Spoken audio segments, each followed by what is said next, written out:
متابعينا على قناة شوف تيفي، كنرحبوا بكم من جديد. كيف ما تبعنا جميع مجريات اللقاء اللي دارت بين المنتخب الجزائري ومنتخب كوت ديفوار، واللي انتهت بنتيجة 3-1 لصالح الفيلة، نتيجة اللي كتعتبر مذلة للخضر، خاصة وأنه كانت عندهم الثقة الكاملة بالفوز، ماشي فقط في هذه المباراة ولكن بكأس إفريقيا. وهذه الثقة الزائدة اللي خلاتهم يطاولوا على المغرب ويقولوا أن السبب الرئيسي اللي ما خلاهمش ينظموا كأس إفريقيا في المغرب هو خوفهم من الجزائر أو من فوزها على المغرب.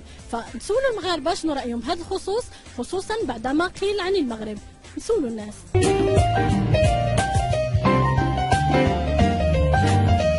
الكره كتبقى ديما كتبقى روح رياضيه، فهمتي؟ انسان ما تعرفش واش غيربح ولا هو، واخا تكون الثقه في النفس، يعني الكره كتبقى روح رياضيه. يعني المغرب ما بغاش ينظمها، قال لك على حساب المرض. خسروا ب3-1 وكيبقاو هما داوين، فهمتيني؟ واصلا السحور ديالهم في داز فاش، فهمتيني؟ مساله بينه وبين الجزائر، هذوك حبابنا وخوتنا وحنا كنقدروه وشجعناهم وبغيناهم يربحوا، ولكن الغالب الله، فهمتيني؟ هما بالنسبه للجزائر هما العقليه ديالهم هي هذه. لا كونفيونس اون سوا اللي كانت عند الجزائريين يعني خلاتهم انهم ديك الفرق اللي داروا هما، قالوا انها ما خصهاش تنظم في المغرب لحقاش هما كانوا متاكدين انهم غيربحوا.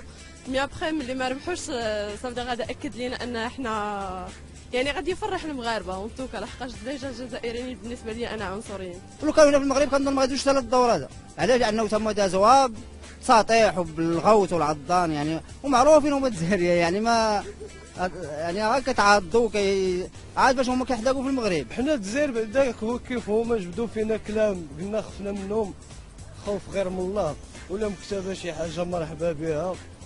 وبالنسبه للنيفو ديالهم اللي كانوا كيقولوا بفمهم ماشي هو اللي شفنا. انا صراحه لا بغيتهم يخسروا، حيت اصلا ما عنديش مع الجزائر على حسب المشاكل اللي عندنا معاهم هنايا، راكي عارفه، على حسب الصحراء وداك الشيء. ما بغيتهمش اصلا يدوزوا، وبصحه الكوت ديفوار. ما نظنش باش يديو الكاس افريقيا، وما عندهمش المستوى باش يديو كاس افريقيا، لان الفرق كاينين بحال غانا بحال الكوت ديفوار كاميرون، هذوك اللي كانوا مرشحين زعما الاقوى من الفريق الجزائري. وما ناقصين خسروا ب3 يعني ما عندهمش. حنا كلنا نظمنا نديو الكاس افريقيا، فهمتي؟ هاد اشاعات وكل شيء، حيت الجزائر عندنا واحد معاهم عداوه على قبل الصحه وداك الشيء. هذه رياضه وما يمكنش، لان كانت هي عندها حظوظ، وحنا كنا كنأيدوا يعني المنتخب الجزائري. حنايا ماشي خفنا من الجزائر ولا شي حاجه، حنا خفنا من المرض، من الايبولا، على المرض ونوليو حنا الشعب ديالنا كامل مريض. اللهم خليو سمحوا في الكره، بارك عنا البطوله ديالنا. حنا الجزائر عندنا علاقات طيبه معنا في الميدان الفني، لا في الميدان الكروي، لا في اي حاجه.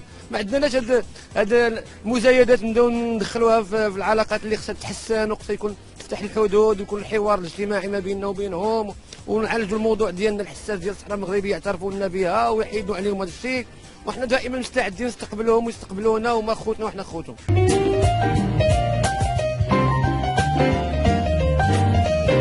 هذه هي كرة القدم وهذا هو قانونها، دائما كاين واحد رابح وواحد خاسر، لكن الأهم من هذا الشيء كامل هو أن شعبين جمع بينهم الثقافة، اللغة، الدين إلى غير ذلك، ما يمكنش لعبة مثل هذه تفرق بيناتهم. فتحية رياضية لكل متتبعينا على قناة شوف تيفي، وإلى اللقاء. تقول عاد منافسكم اليوم كانت بالطبع المنتخب الجزائري هو رقم 1 في افريقيا، ونحترم هذا المنتخب، وبالطبع كانت المباراة صعبة وحظينا فقط بفرصتين منهم وسجلنا فرصة منها. كان مباراة صعبة ولكن في النهاية فزنا في المباراة. المنتخب الجزائري فريق كبير بكل تأكيد، وبالطبع نحن سعداء. بكل نزاهة الجزائر كان أحسن فريق منا، أحسن منا. نحن كنا ناجعين على الكرات الثابتة فقط وعلى هجمة مرتدة.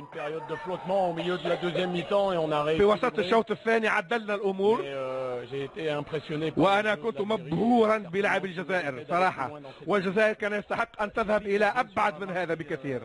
They were the best team in Africa in terms of the World Cup. They're perfect to start the qualifications. How good are they, and what's their ceiling, if there is one? This may not have been like the best display of the Flying Foxes. It probably wasn't as good as they've played. But if, as Pep Guardiola said, football is just 11 players believing in one idea, they might be the only team in Africa currently playing football. because it's the one team that has a clear idea of how they want to play. They have an identifiable style where I feel like so many of, even the big powerhouses in Africa right now are chasing the game, whether it's Nigeria or Ivory Coast or Ghana. There's something that's not quite there. It's not clicking, and you don't see them dominate possession, dominate games the way that Algeria can in some instances, and they do look like the class. I would have said going into this round that Ghana and Algeria look like the class. Right now, maybe Algeria in a class of their own. Definitely a class of their own. Remember Algeria at the World Cup against Germany? That was one of the two teams that actually pushed the Germans, Ghana being the other team. And even though they've changed coaches, Vali Halilhodžić, who was their coach, has now moved on to the Super League in Turkey.